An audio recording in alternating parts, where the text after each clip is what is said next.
I have been asked to make a tutorial for how to make the witch hat.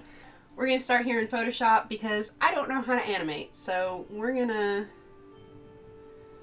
This is a picture of me so that I can show you where to measure.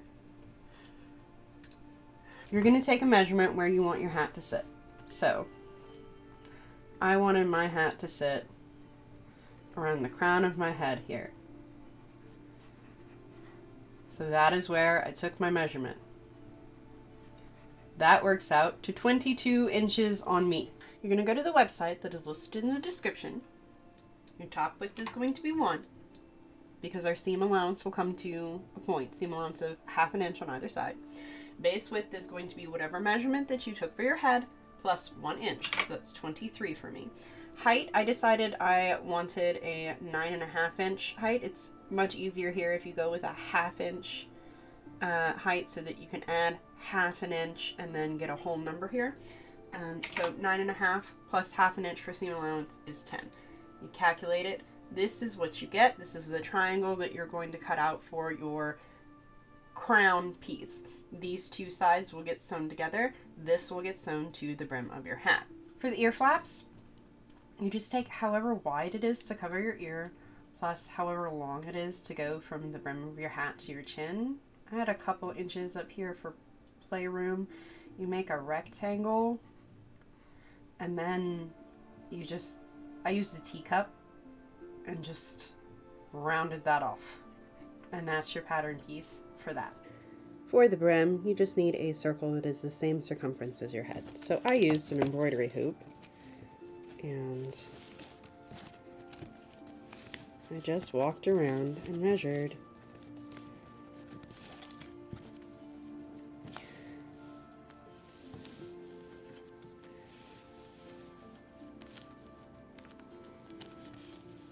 "22 inches.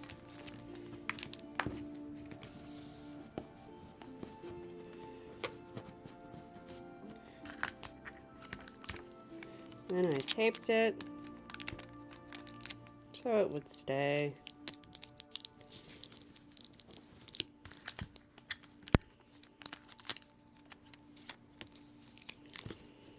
And then use this to draw the brim of the hat. You then want to measure 1/2 inch in, and then however deep you want your brim out, plus 1/2 inch. You want to cut out 1 of your crown piece from your fashion fabrics, 2 of your ear flaps, and then 1 of your brim on the normal grain, as well as 1 on the cross grain to help with your stability. If you have any pattern matching, do that. Cut a stiffening layer if you need it.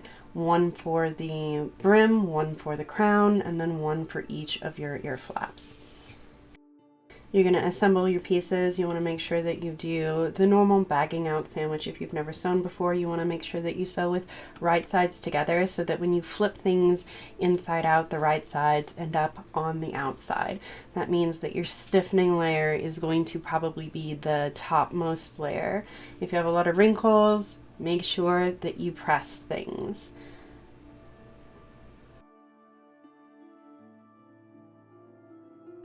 I like to keep my pins out of the area that is close to my presser foot.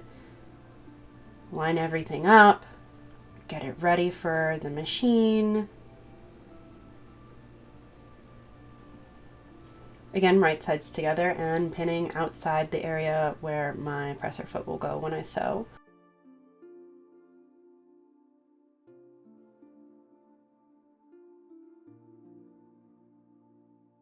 For the ear flaps, again, we're going right sides together. You want to make sure you sandwich the ribbon in between your fashion fabric and your lining fabric. Again, your stiffening layer is probably going to be the topmost layer here.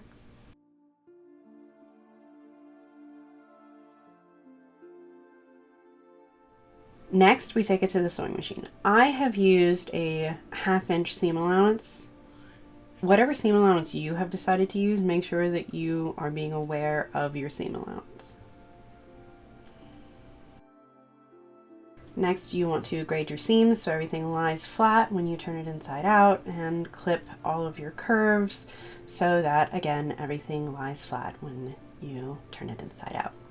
Turn everything inside out, I like to use a pressing cloth when working with wool. Keeps the scorch marks to a minimum.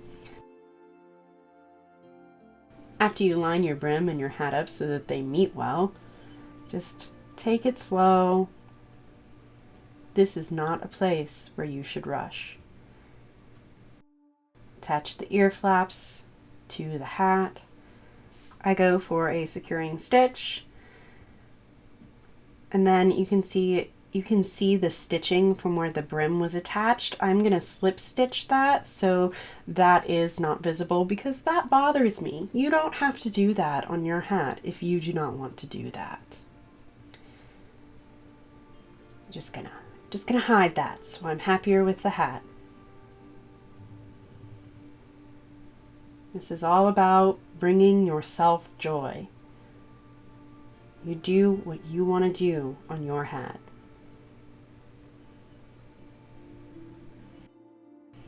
Next, we stick the lining in and just zhuzh it. My lining did not fit 100%. I had to take a few little tucks around the edges. That's okay. No one's ever going to see this. This is just to protect all of your construction. Then you just enjoy your hat because it's cute. If you make a hat, please tag me on any social media at Hanabi Craft everywhere. Tag me with your witch hat because I definitely want to see it. Happy sewing. I love you.